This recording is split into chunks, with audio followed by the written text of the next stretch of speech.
Honoráveis ouvintes, sejam muito bem-vindos a mais um episódio do Extramuros.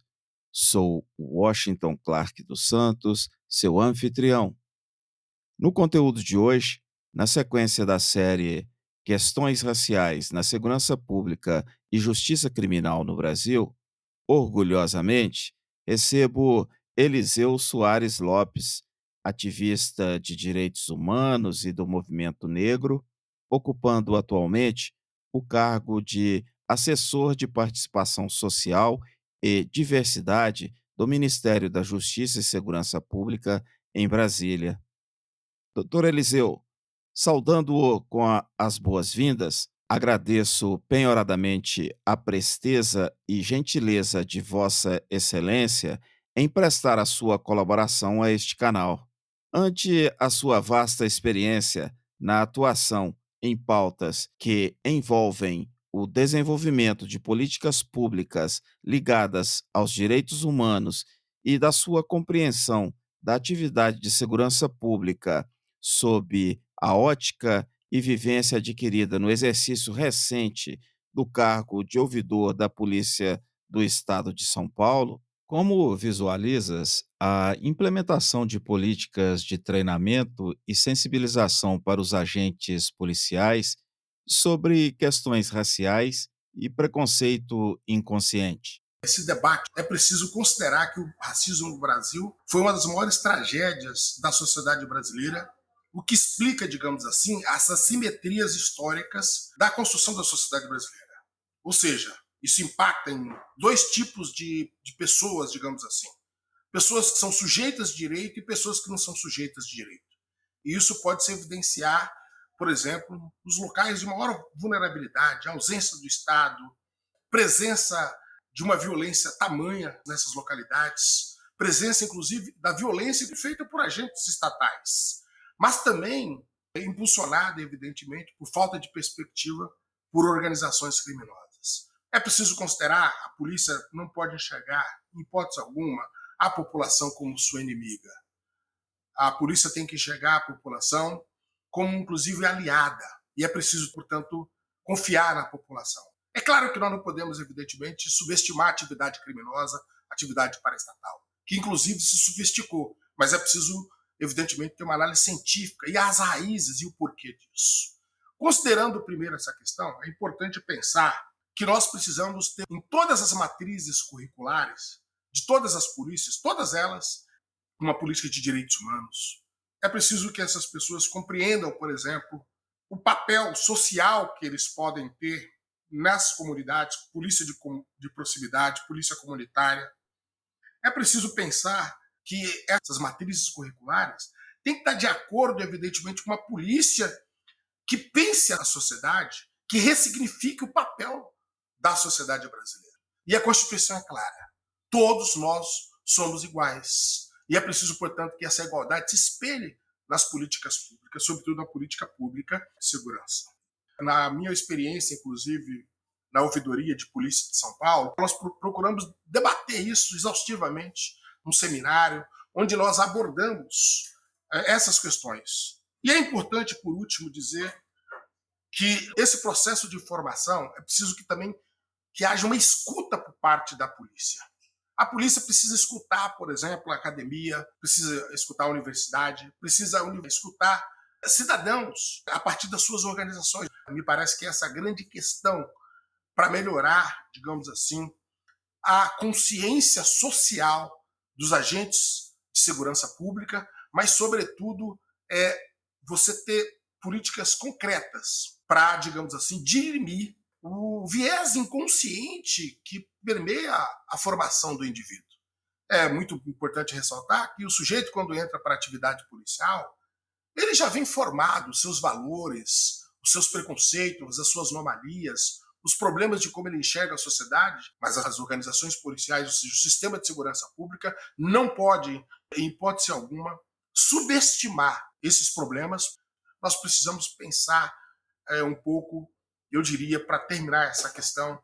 Eu sei que é uma questão muito pertinente, mas nós precisamos pensar um pouco em ressignificar o conceito de quem é cidadão na sociedade brasileira. Entendes como necessária a criação de mecanismos de monitoramento e responsabilização para casos de discriminação racial por parte da polícia? Por quê? Primeiro, é preciso consignar que o problema do racismo está nas entranhas da sociedade brasileira. Faz parte da subjetividade das pessoas. Porque isso foi construído ao longo dos anos. Foram mais de 300, um pouco mais de 350 anos de escravidão. A cidadania, considerando que todos nós somos sujeitos de direitos, isso é uma coisa muito recente, e particularmente essa questão racial, ela tem ganho contornos no Brasil agora. Nós nunca tivemos mecanismos de promoção da igualdade racial, no sentido de combater o racismo estrutural no Brasil, é muito recente. De modo que nós não podemos tratar assim de forma espontânea. É preciso ter mecanismos que possam contribuir para pensar num novo paradigma da atividade. Evidentemente, nós estamos aqui discutindo o problema da segurança pública da atividade policial. Monitorar não é simples, mas é possível trazer elementos, políticas concretas, mecanismos para inibir, digamos assim, os casos de discriminação racial por parte de agente de polícia. Uma das questões importantes que talvez possa contribuir para isso é uma ferramenta tecnológica, as câmeras operacionais portáteis. Essas câmeras foram implementadas em Santa Catarina, em vários estados aqui do Brasil e no mundo, e particularmente no estado de São Paulo.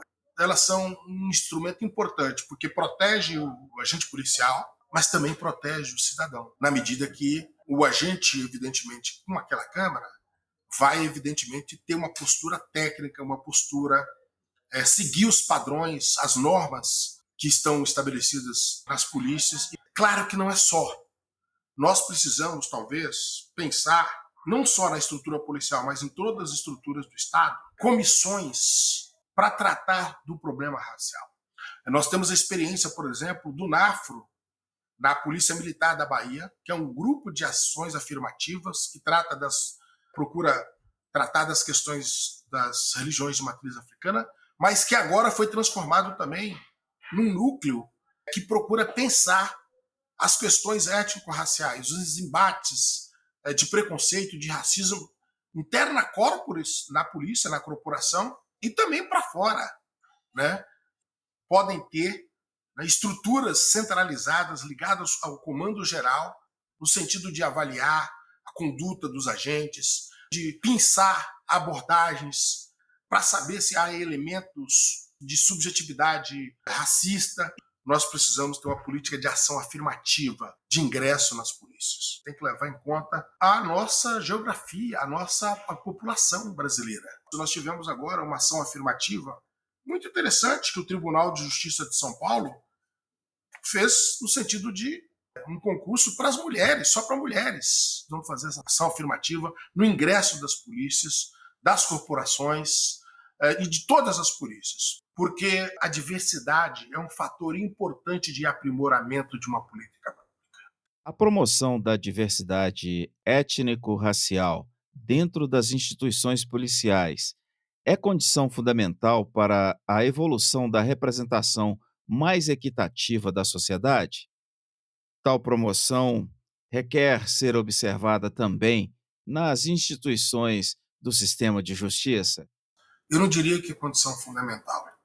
Eu diria que é condição sine qua non para pensarmos num país mais justo, num país onde que verdadeiramente possa reparar os efeitos danosos causados a mais de 50% da população brasileira, população preta, pobre, enfim, parda, da escravidão ocorrida no Brasil.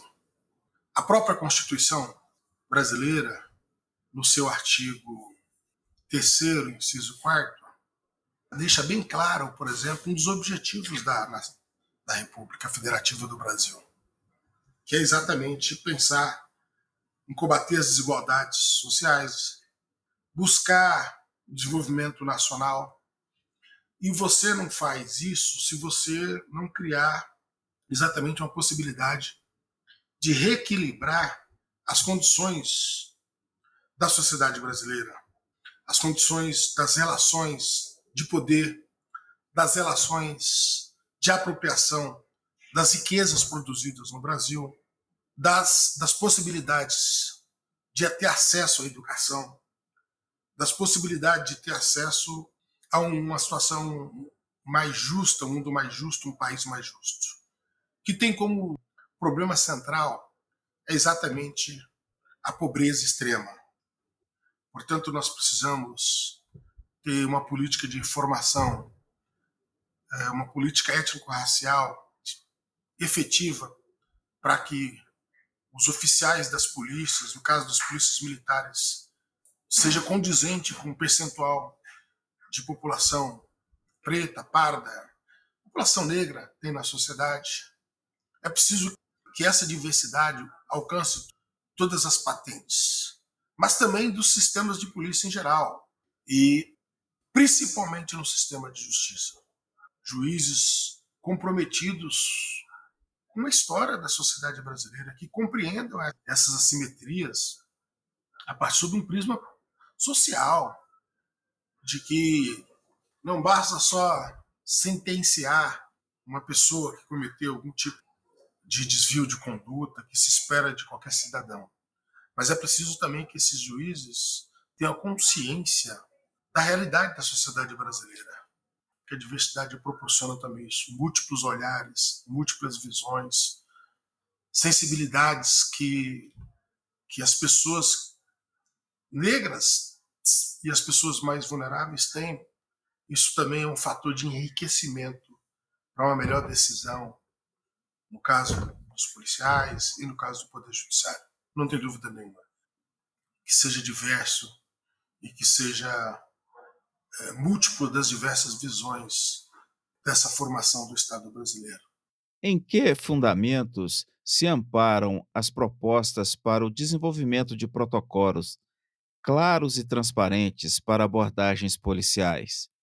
Seriam eles suficientes para evitar eventuais casos de discriminação racial durante operações policiais? Eu acho que o primeiro fundamento está esculpido na Constituição, no artigo 144 da Constituição Federal, que define que a segurança pública é dever do Estado, direito e responsabilidade de todos. É exercida para a preservação da ordem pública e da incolumidade das pessoas e do patrimônio, estabelecendo ainda quais são os órgãos encarregados desse mistério. Em outras palavras, a segurança pública seria a garantia dada pelo Estado de uma convivência social isenta de ameaça de violência, permitindo a todos o gozo dos seus direitos assegurados pela Constituição, por meio do poder exercido de polícia do Estado. Então, como é contraditório com a atividade policial ter atitudes que façam distinção das pessoas, sobretudo das pessoas em função da cor da sua pele, ou orientação sexual, ou religiosa, enfim. O que fundamenta, portanto, é a dignidade da pessoa humana, que também é um comando constitucional. Todos os fundamentos que integram o princípio da dignidade humana têm que ser observado. E tem que ser observado à luz da formação histórica da sociedade brasileira. Se muitos autores, como Clóvis Moura, sociólogo, professor da Universidade de São Paulo, né, Florestan Fernandes, agora, mais recente, o professor Silvio Almeida, e outros escritores, outros nomes da literatura brasileira, têm tratado do problema dessa chaga que permeia a formação do Estado brasileiro, que é o racismo institucional, o racismo estrutural. Não há outra forma de nós preservarmos para que se evite práticas racistas se não tivermos protocolos claros e transparentes de abordagem policial. Além dessas questões aludidas, é importante também ter boas práticas, é importante que no imaginário cultural o negro possa ser retratado sobre a importância para a construção da nossa pátria, para a construção do nosso país. Honoráveis ouvintes, faremos uma pausa neste conteúdo do Extramuros neste momento. Para a conclusão desta entrevista, convido a audiência para acompanhar e ouvir o próximo episódio da série Questões Raciais na Segurança Pública e Justiça Criminal no Brasil. Sou Washington Clark dos Santos, seu anfitrião.